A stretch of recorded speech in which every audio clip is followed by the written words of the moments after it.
Coming off of this, there was a sense of hope for all South Africans to live together in a peaceful and better South Africa for all. Yet, 30 years later, South Africa is in real trouble. Rising levels of crime, corruption, collapse and decay in terms of roads, electricity supply and water management has had a terrifying impact on South Africa as a whole. You can see evidence of this in large cities like Johannesburg, and this has had a huge impact on South Africa's economy. From 1995 to 2015, South African GDP growth averaged at the 38th percentile, which basically means that 62% of countries had a higher growth rate than South Africa, with the IMF expecting it to drop further than 87% of countries. According to an article by William Gumede on Wits News, there is a lack of infrastructure maintenance and corruption, where dodgy black economic empowerment companies have been gifted tenders based on political connectedness and not on merit, which has led to the building of flimsy infrastructure, which has then led to the collapse of the entire public infrastructure, including energy generation. Eskom, South Africa's electricity public utility, is the largest energy producer in Africa. In the 1990s, it was self-financing and provided some of the world's cheapest electricity. But some research suggests that it was mostly to a white minority and to businesses.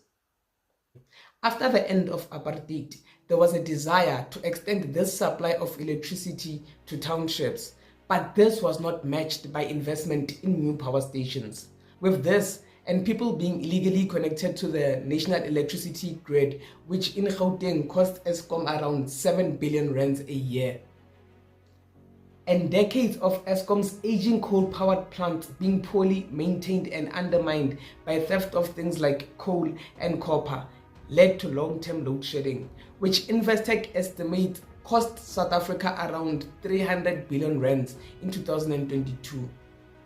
You can even see evidence of South Africa's collapse in drinking water and wastewater management, which is also an issue in 3/4 of South Africa's metros. Since 2013, there has been an increase in non-revenue water from 35 to 46.1%, with some of the reasons for the loss of water being leaking pipes and faulty infrastructure, with around 70 million liters of water being lost every day due to spillage. Even the municipal sewage infrastructure system has almost now collapsed too. Out of South Africa's 824 water treatment plants, only 60 release clean water, which basically means that more than 60% of the country's sewage and water treatment works have been classified as in a poor or critical state.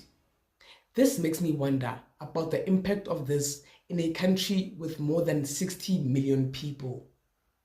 This instability has also affected South Africa's state-owned enterprises, which has basically led to the decay of South Africa's rail, port and logistics infrastructure, which basically made South Africa's exports being seen as uncompetitive, and that has resulted in local exporters looking to countries like Mozambique and Namibia as an alternative. Now, South Africa really does not have an integrated public logistics infrastructure, with roads and even toll roads buckling under the increased cargo as they carry more than 70% of South Africa's industrial cargo. The collapse of the rule of law has led to the rail and even the commuter rail infrastructure being vandalized, with some people arguing that people associated with the taxi industry have also deliberately destroyed commuter rail networks to channel passengers to taxis rather than trains. All of this, coupled with the fact that South Africa's municipalities lack the capacity to manage the infrastructure, has been devastating for the country. The budget that municipalities receive is redirected to rectify poor workmanship and abandoned projects, and the built infrastructure is not well maintained. According to the Auditor General, municipalities should spend at least 8% of the value of infrastructure assets on the repair and maintenance of those assets. However, the total actual spending is only 3%. This collapse of infrastructure has even affected the country's main business hub, Johannesburg, with it also having a major water crisis, crumbling roads, and inadequate service delivery, which has led to the non-operation of numerous traffic lights along key routes. The executive manager at WaterCan, Dr. Ferial Adam, explained on Newsroom Africa that governance is at the heart of Johannesburg's dysfunctions. We had 8 mayors in a very short space of time. It affects governance because there's no continuity.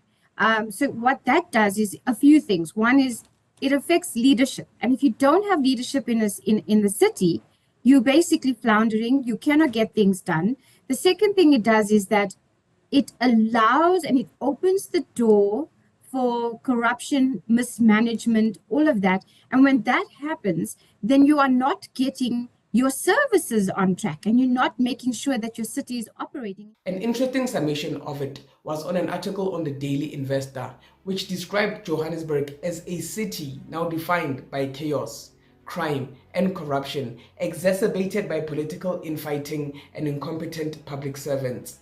As the country's main business hub, over 70% of companies have their headquarters in Johannesburg. It has the highest concentration of millionaires in Africa. 12,300 dollar millionaires, 25 centimillionaires, and 2 billionaires. But the deteriorating infrastructure and high levels of crime has led to wealthy people leaving Johannesburg for the Western Cape. Johannesburg has seen a decrease in the millionaire population by 44% over the past decade, and Cape Town, on the other hand, has seen a 20% increase in its millionaire count over the last decade.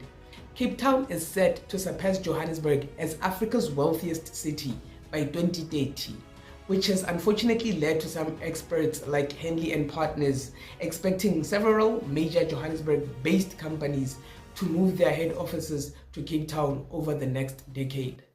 An important factor that has affected South Africa that absolutely has to be mentioned is corruption.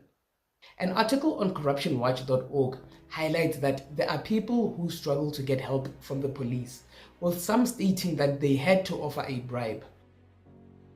This was also mentioned in an article released by the University of the Free State, that while the South African Police Services plays an important role in maintaining law and order in a country as violent as South Africa, unfortunately, some members of SAPS engage in corrupt practices, including bribes, firearm trafficking, and other crimes. There is also corruption in institutions like Home Affairs, where, according to an article on Business Tech, people are fraudulently issued permanent resident permits and identities of South Africans are sold to foreign nationals. Something to think about with that is, some people may chop off the corruption to just be small scale. You pay off an officer instead of having to pay off a ticket. You bribe a public official for help. And yet, the question is, could we ever really be sure that the limit of the bribery is small scale?